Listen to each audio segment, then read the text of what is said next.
નમસ્કાર મિત્રો, આપણે તત્વજ્ઞાનની અંદર પ્રકરણ 1 ના બે વિડીયો આપણે આગળ જોઈ ગયા છીએ. આજે આપણે બીજો વિડીયો જોવા જઈ રહ્યા છીએ. પહેલા વિડીયોની અંદર તર્કશાસ્ત્રનો થોડો પરિચય, સાદા વિધાનની વ્યાખ્યા વિશે ચર્ચા કરી. બીજા વિડીયોની અંદર આપણે સંયુક્ત વિધાનની ચર્ચા કરી, તાર્કિક કારકના લક્ષણની ચર્ચા કરી કે તાર્કિક કારક કોને કહેવાય, તો કે જે શબ્દ કે શબ્દ સમૂહના ઉપયોગના લીધે સાદા વિધાનમાંથી સંયુક્ત વિધાનની રચના થાય તે શબ્દ કે શબ્દ સમૂહને તાર્કિક કારક કહેવાય છે. એ આપણે જોયું. બરોબર. હવે આ શબ્દ કે શબ્દ સમૂહ કોણ શું, તો તે આ બધા જે શબ્દો છે તે આ શબ્દોનો ઉપયોગ કરીને સાદા વિધાનમાંથી કેવું વિધાન બનાવવામાં આવે છે, સંયુક્ત વિધાન બનાવવામાં આવે છે. થોડી ચર્ચા આપણે તાર્કિક કારકની કરી લઈએ. તો તાર્કિક કારકથી શું થાય છે, તો સાદા વિધાનમાંથી બે વિધાનને જોડવાનું કાર્ય કરે છે. તાર્કિક કારકો શું કરે છે, બે વિધાનોને જોડી દે છે. બીજું, બે વિધાનોને જોડી અને એ બે વિધાનો અલગ રહેતા નથી, પણ આખું એક વિધાન બની જાય છે. અને કેવું બની જાય છે, સંયુક્ત વિધાન બની જાય છે. હવે આપણે આગળ ચર્ચા કરવાની છે કે આ છે, બરોબર, કે તાર્કિક કારક જે છે એ તત્વજ્ઞાનની અંદર, તર્કશાસ્ત્રની અંદર ખૂબ જ મહત્વના છે. એના આધારે જ લગભગ મોટાભાગનું તર્કશાસ્ત્ર એના અનુસંધાનમાં જ હોય છે. તો આવા તાર્કિક કારકો આમ તો ઘણા બધા છે, પણ આપણે અહીંયા તર્કશાસ્ત્રની અંદર 5 તાર્કિક કારકો છે. કેટલા છે? 5 તાર્કિક કારકો. મિત્રો, આ ખાસ ધ્યાન રાખજો. આ પ્રશ્ન વારંવાર વિકલ્પમાં પૂછાતો હોય છે કે તાર્કિક કારકો કેટલા. નીચે વિકલ્પો આપ્યા હોય 5, 4, 3, 8. તો તાર્કિક કારકો 5 છે. કેટલા છે? 5. આવો વારંવાર પ્રશ્ન પૂછાય છે કે તાર્કિક કારકો કેટલા છે, તો તાર્કિક કારકો 5 છે. ફરીથી, તાર્કિક કારકો કેટલા છે, તો તાર્કિક કારકો 5 છે. કયા કયા? જો તમને આગળ આપણે ભણીને આવ્યા છીએ, તમે જોયું હશે કયા કયા છે. અહીંયા આપણે તાર્કિક કારકો આપણે જે અમારા સાહેબે તો આવી રીતે કીધું હતું, અથવા તો 11 માં આ રીતે ભણ્યા હતા કે આ તાર્કિક કારકો છે. પણ એની ચર્ચા આપણે જ્યારે આવશે ત્યારે કરીશું. તાર્કિક કારકો એટલે આપણે આગળ જોયું કે શબ્દ કે શબ્દ સમૂહનો જે ઉપયોગ થાય છે સાદા વિધાનમાંથી સંયુક્ત વિધાન બનાવવા, એને તાર્કિક કારકો કહેવાય. તો કયા કયા શબ્દો વપરાય છે એને તાર્કિક કારક કહેવાય. કયા કયા છે, તો કે નથી, અને, કાં તો, અથવા, જોતો અને તો. આ 5 તાર્કિક કારકો છે. નથી, અને, કાં તો, અથવા, જોતો અને તો. આ 5 તાર્કિક કારકો છે. હવે આનો ઉપયોગ કેવી રીતે થાય? દાખલા તરીકે, હિમાલય પર્વત છે.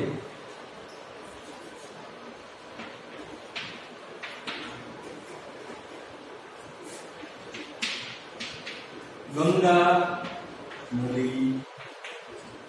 મિત્રો, આ કયા પ્રકારનું વિધાન કહેશું આપણે? તો કે સાદું વિધાન કહેવાય. જે વિધાનમાં બીજા કોઈ વિધાનનો સમાવેશ થતો ન હોય તેને સાદું વિધાન કહેવાય. આને કેવું કહેશું? તો બીજું સાદું વિધાન. આને સંયુક્ત વિધાન કહેવાતું નથી. ધ્યાન રાખજો મિત્રો. સંયુક્ત વિધાન ત્યારે જ બને જ્યારે તાર્કિક કારકનો એની અંદર ઉપયોગ થાય, કોઈ શબ્દનો, ત્યારે તે સંયુક્ત વિધાન બને છે. જો અત્યારે જો આપણે કેવું હોય કે આ શું છે, તો કે બે સાદા વિધાન છે. હવે અહીંયા આપણે અને લખીએ જે તાર્કિક કારકોમાં લખેલું છે. અને, બરોબર, તો હિમાલય પર્વત છે અને ગંગા નદી છે. હવે જો આખું વિધાન બન્યું, કેવું વિધાન બન્યું? સંયુક્ત વિધાન બને છે તાર્કિક કારકોના કારણે. બરોબર. એ જ રીતે આજે રવિવાર નથી, હું શાળાએ જઈશ નહીં, બરોબર. તો એમાં આ શબ્દ આવી ગયા, નથી અને નહીં. કાં તો અથવા, કાં તો હું અભ્યાસ કરીશ અથવા નોકરી કરીશ. શું થયું? કાં તો અથવા શબ્દ આવ્યા. એ બે સાદા વિધાન છે, અભ્યાસ કરીશ અને નોકરી કરીશ. આ બે સાદા વિધાનો છે, એને કાં તો અથવા શબ્દથી જોડવામાં આવ્યા. એટલે એ શું બની ગયું? સાદું વિધાનમાંથી, બે સાદા વિધાનમાંથી સંયુક્ત વિધાન બની જાય. એ જ રીતે જો હું અભ્યાસ કરીશ તો પાસ થઈશ. અભ્યાસ કરીશ એક સાદું વિધાન, પાસ થઈશ બીજું સાદું વિધાન. કયા શબ્દથી જોડાણા? જો તો શબ્દ. એ જ રીતે જો તો અને તો જ. જો તો અને તો જ. આમાં પણ આ શબ્દ સમૂહ કહેવાય, કારણ કે આપણે જે વ્યાખ્યા છે તાર્કિક કારક એમાં એવો શબ્દ પણ લખ્યો છે કે શબ્દ કે શબ્દ સમૂહનો ઉપયોગ ન કરે. શબ્દ સમૂહ છે. જો વરસાદ થશે તો અને તો જ પાક સારો થશે. આ શબ્દનો ઉપયોગ કર્યો. બે સાદા વિધાન છે, વરસાદ થશે, પાક સારો થશે. આવા બે સાદા વિધાન છે, એમાં જો તો અને તો જ લખી અને એનો સાદા વિધાનમાંથી સંયુક્ત વિધાનની રચના થઈ. એટલે તાર્કિક કારક એ પણ કામ કરે છે કે બે વિધાનોને જોડે છે. બે વિધાનોને જોડી અને એ બે વિધાનો અલગ નથી રહેતા, પણ એ બે વિધાનો ભેગા મળી અને એક વિધાન બની જાય છે અને તે સંયુક્ત વિધાન બની જાય. મિત્રો, હવે આપણે આની ચર્ચા કરીએ તો આ તાર્કિક કારક છે પાંચે પાંચ. નથી, અને, કાં તો અથવા, જોતો અને તો જ. હવે આપણે આગળ ચર્ચા કરીને આવ્યા કે અર્વાચીન તર્કશાસ્ત્રમાં પ્રતીકોનો બહોળા પ્રમાણમાં ઉપયોગ થાય છે, એટલે એને પ્રાચીન તર્કશાસ્ત્ર કહેવાય છે. તો આના માટે પ્રતીકો મૂકેલા છે.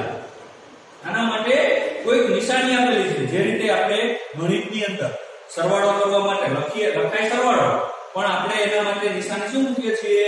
વધતાની નિશાની મૂકીએ છીએ, બરોબર ને? આવી નિશાની કરીએ છીએ.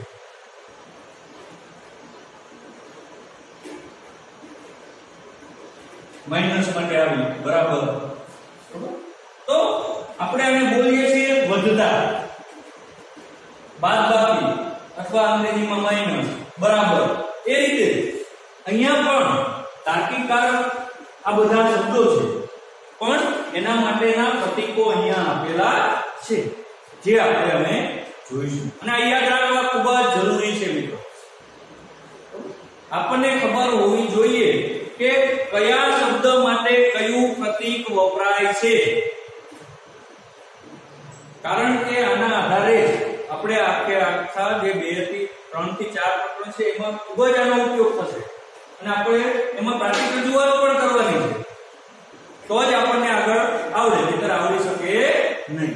ખાસ ધ્યાન રાખજો, જ્યારે નક્કી અથવા નહીં શબ્દ આપેલો હોય ત્યારે એના માટે જે પ્રતીક વપરાય છે તે આ છે, સર્પાકાર. આમ તો કરવાની નિશાની કહેવાય છે, બરોબર. આને બોલાય નિષેધ. શું બોલાય છે? નિષેધ. ફરીથી નહીં અથવા નથી શબ્દ આપેલો હોય ત્યારે એના માટે પ્રતીક વપરાય છે આવી નિશાની, જેને કરવાની નિશાની કહેવાય, બરોબર. અને એનો ઉચ્ચાર થાય છે નિષેધ. શું થાય છે? નિષેધ. કેમ એવું થાય છે? દાખલા તરીકે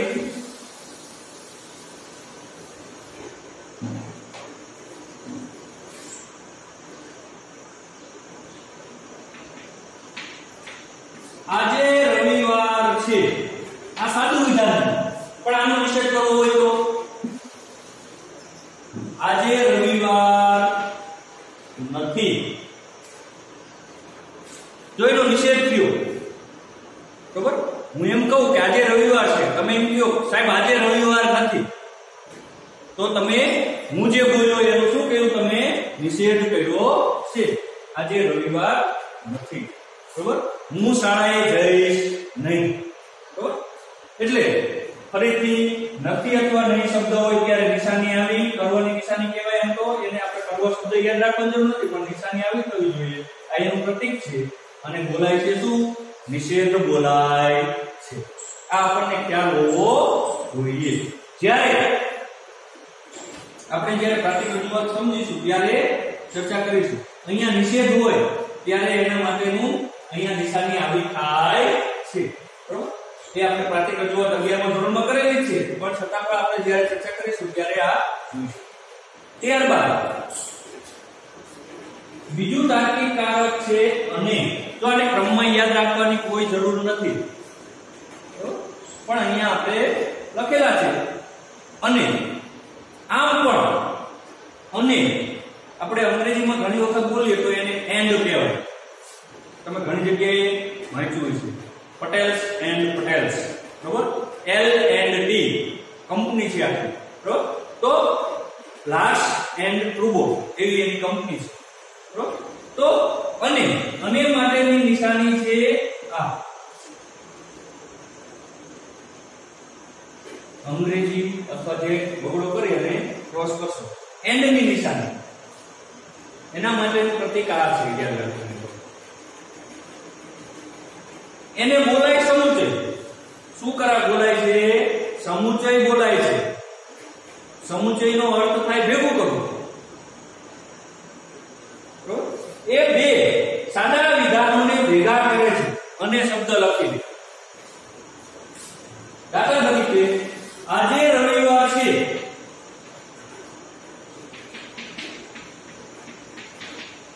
કાલે સોમવાર થશે. કયા શબ્દથી જોડવાના? અને.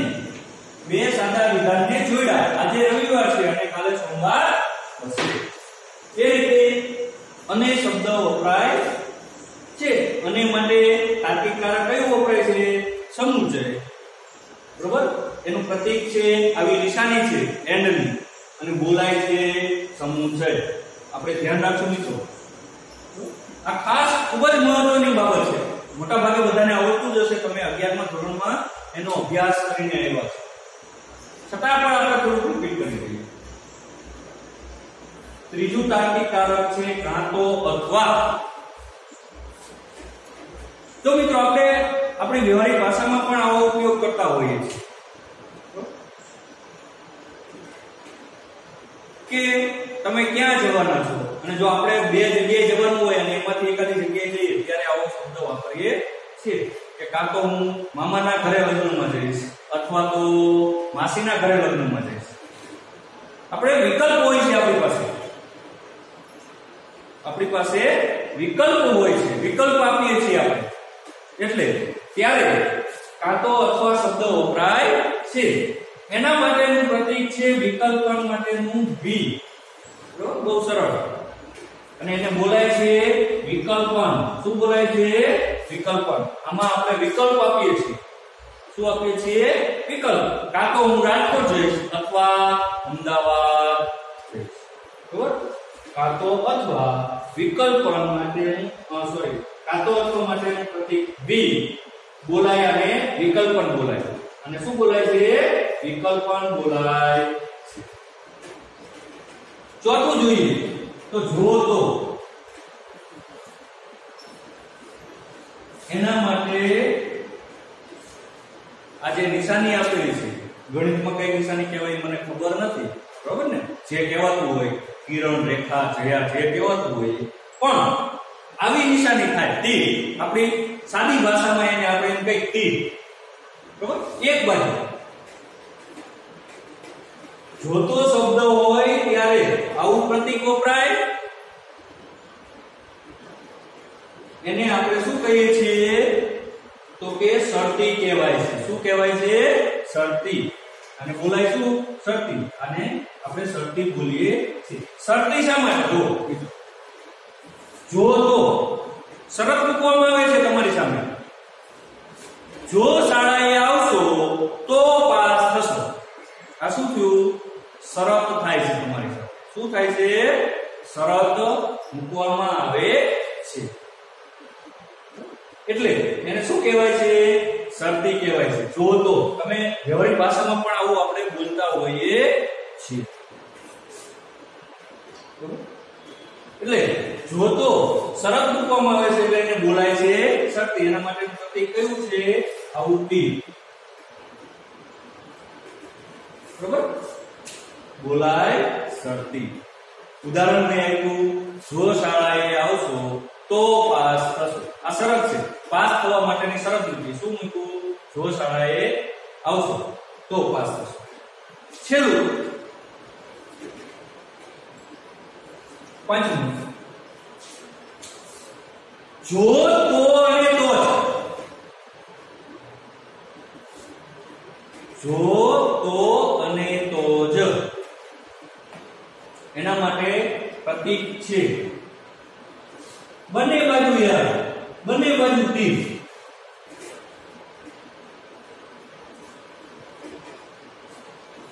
એને બોલાય દ્વિશરતી. શું બોલાય છે? દ્વિશરતી બોલાય છે. ડબલ શરત. બરોબર, શરત ઉપર ભાર દેવામાં આવે. શું દેવામાં આવે છે? ભાર દેવામાં આવે છે.